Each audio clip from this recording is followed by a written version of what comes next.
Hello buddies, welcome back to Namadhiya channel. In Namadhiya channel சிம்பிளா எப்படி குருமா வீட்ல இருக்க காய்கறி இப்போ என்னடா பிளான்ல இருக்கு நீ? அதுக்கு தேவையான பொருட்கள் பார்த்தலாமா?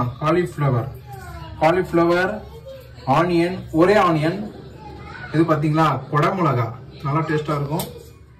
அண்ட் இது ஒரே தக்காளி அண்ட் பீன்ஸ் பாத்தீங்கன்னா ஒரு 150 கிராம்.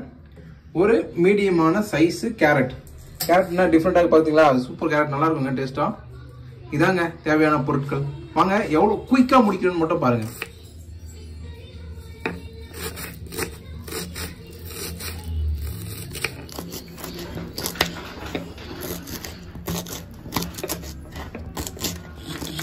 எல்லாத்தையும் நம்ம எப்படி சிம்பிளா பண்றோம் பாருங்க, எவ்வளவு குயிக்கா எல்லாத்தையும் இந்த குக்கர்ல போட்டுற வேண்டியதான்.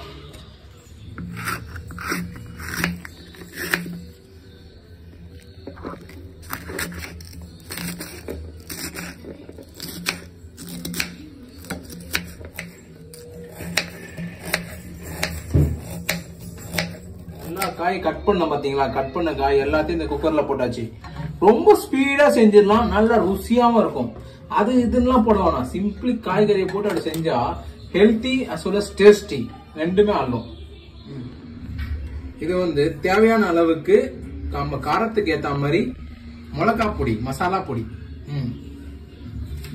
போட்டுக்கலாம். நாங்க ரொம்ப காரம் சாப்பிட மாட்டோம், அதனால ரொம்ப கம்மியா போட்டிருக்கோம். அப்படிலாம் இல்லைங்க, மீடியமா போட்டிருக்கோம். அதுக்கப்புறம் ஆன்டிபயோட்டிக் நம்ம டர்மரிக் எல்லாத்தையும் போட்டுருங்க. சிம்பிளா இப்ப ஆபீஸ்ல இருந்து வரீங்கன்னு வச்சுங்க, டக்குன்னு ஒரு 10 நிமிஷத்துல குருமா எப்படி செய்யலாம், இந்த குருமா செய்யலாம். நல்லா டேஸ்டாவும் இருக்கும், அஸ் வெல் அஸ் ஹெல்தி கூட. சிம்பிள் ரெசிபி தாங்க. நம்ம அப்படி போட்டு இப்படி போட்டுலாம் கிடையாது, டக்குன்னு முடிச்சுட்டே இருக்கும். கரம் மசாலா கொஞ்சம் இதெல்லாம் மிக்ஸ் ஆகணும்ல, அதனால தேவையான அளவுக்கு வாட்டர். அந்த காய்கறிகள் நல்லா வேகணும்ல, தேவையான அளவுக்கு வாட்டர். அப்புறம் பாத்தீங்கன்னா தேவையான அளவுக்கு உப்பு. உங்க டேஸ்டுக்கு ஏற்ற மாதிரி உப்பு போட்டுங்க. உப்பு ரொம்ப ஜாஸ்தியா போடாதீங்க, தேவையான அளவுக்கு போட்டுங்க. பார்க்க எப்படி கலர்ஃபுல்லா இருக்குல்ல, சாப்பிட்டு பார்க்க அப்ப எப்படி இருக்கும் பாத்துக்கோங்க. யோசிச்சு பாருங்க. மிக்ஸ் பண்ணிக்கோங்க, லைட்டா எல்லாத்தையும் மிக்ஸ் பண்ணி. இப்ப வந்து குக்கரை மூடிடுவோம். சிம்பிளா ஒரு 3-4 விசில் அந்த காய் வேற வரைக்கும் இருந்தா போதும். ஒரு மிக்சில கொஞ்சம் குழம்பு கொஞ்சம் திக்கா இருந்தா குருமா சூப்பரா இருக்கும். அதனால தேங்காய், ஒரு பல்லு தேங்காய், சோம்பு, அதுக்கப்புறம் பாத்தீங்கன்னா முந்திரி. ஏன்னா இதெல்லாம் திக்னஸ்க்காக, இதெல்லாம் அடிஷனல் தான். கொஞ்சம் டேஸ்ட் கொஞ்சம் கூட்டணும் அப்படின்னா இது தேவைப்படும். இல்லைன்னா கூட நம்ம ஸ்கிப் பண்ணிக்கலாம். பட் இது போட்டா டேஸ்ட் அள்ளும். 1 இட்லி சாப்பிடுறவங்க 9 இட்லி சாப்பிடுவோம். அது முக்கியம் இல்ல. நம்ம எது பண்ணாலும் இந்த உலக நம்மள உடனே ஊத்து பார்க்கணும். ஊத்தி கொஞ்சம் நல்லா பேஸ்டா அரைச்சுக்கலாம். அரைச்சு வந்து கொண்டு வந்துட்டோம் பேஸ்ட். இப்படி சூப்பரா இருக்கா பார்க்க, மில்கியா இருக்கு, மில்கி ஒயிட்.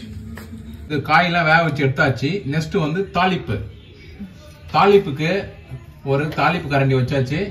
வச்சுட்டு அதுல லைட்டா எண்ணெய் ஊத்தியாச்சு. பாத்தீங்கன்னா அடுத்தது வந்து கடுகு போடுறோம். கடுகு லைட்டா பொரிஞ்ச பிறகு ஒரு இன்கிரிடியன்ஸ் போட்டுட்டே இருக்கணும். அடுத்து பாருங்க ஜீரகம்,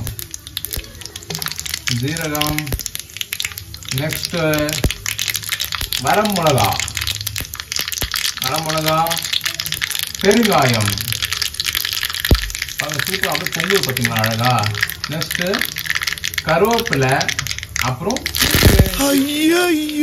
அடிக்கிறீங்க மேல கருவேப்பிலை, ஜஸ்ட் பூண்டு, அவ்வளவுதான். அது போட்டு தாளிச்சு அந்த குழம்புல ஊத்துற வேண்டியதான்.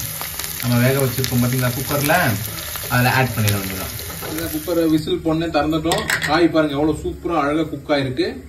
நெக்ஸ்ட் இதுல நம்ம அரைச்சு வச்சிருக்கோம் பாத்தீங்களா, அந்த பேஸ்ட் ஆட் பண்ணிக்கிறோம். வாவ், பார்க்கவே அழகா இருக்கு. அப்படி பிரியாணில தயிர் பச்சடி ஊத்துன மாதிரி இல்ல, எப்ப பார்த்தாலும் சோறு சூப்பரா இருக்குல்ல.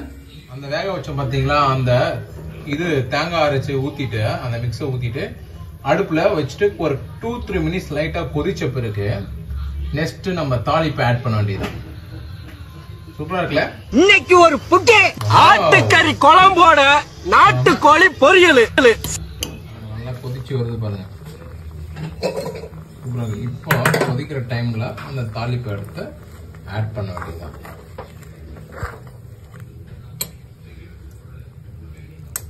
அதை போட்டு மிக்ஸ் பண்ணிக்கலாம்.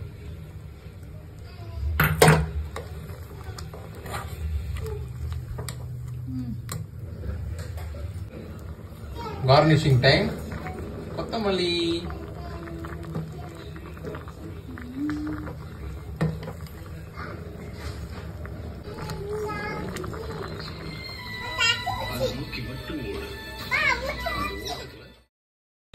குருமா ரெடி ஆயிடுச்சு.